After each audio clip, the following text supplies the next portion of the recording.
Il n'y a absolument plus d'humanité. ما دي يقول لك الجزائر قوة ضاربة وقوة إقليمية وما على باليش وقوة ما قوة اكسيتيرا والخروطو الايديولوجي اكسيتيرا. عيب علينا أن نقول لك سنة حلوة وشعبي راهو يموت في البحر.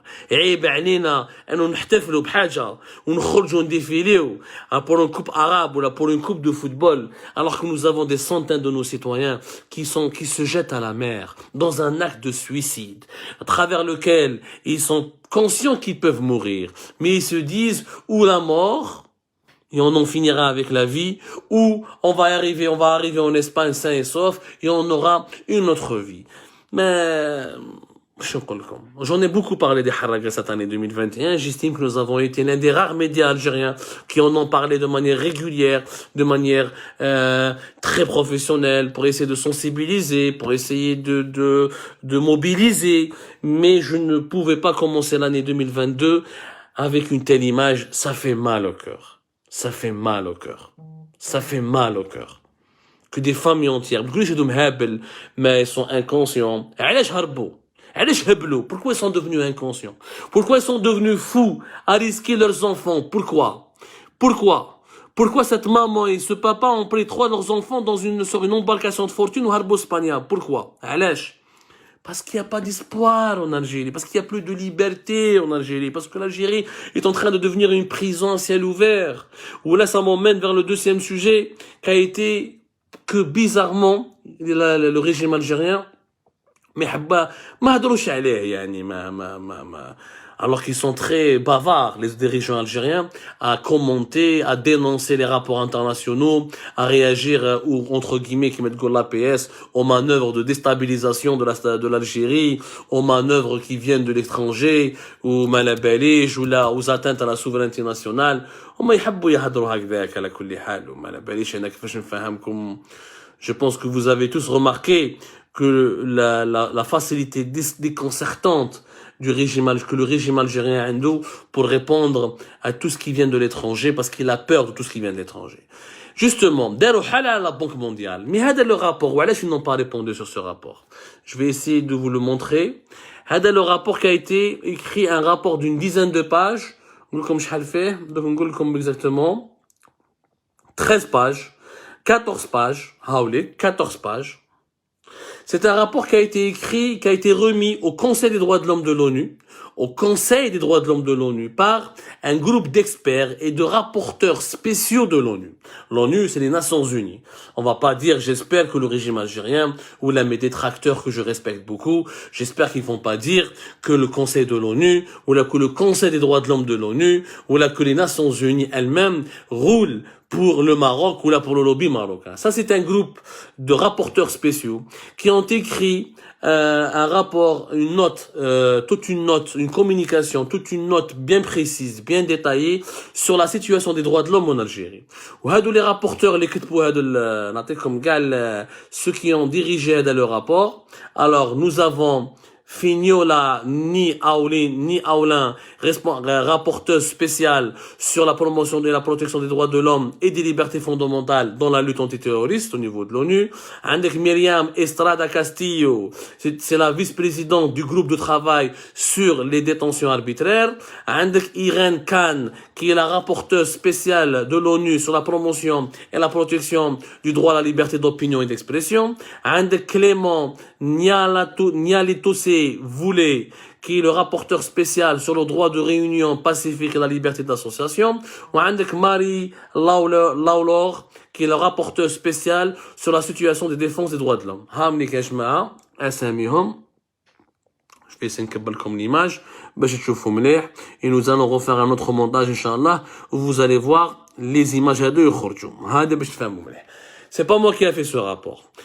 Avant de dire, ou là, avant d'entrer dans le vif du sujet, qu'est-ce qui a été dit dans ce rapport, parce que ce rapport de 14 pages explique par A plus B que l'Algérie est en train d'utiliser le terrorisme, est en train d'utiliser la lutte contre le terrorisme pour réprimer les droits à l'expression, les droits à la liberté d'expression, les droits à la liberté d'opinion, les libertés fondamentales et les droits de l'homme tout court. Mais d'abord, une petite explication. باش تعرفوا le fonctionnement du Conseil des droits de l'homme de l'ONU, ولا باش تعرفوا le fonctionnement de l'ONU des Nations Unies.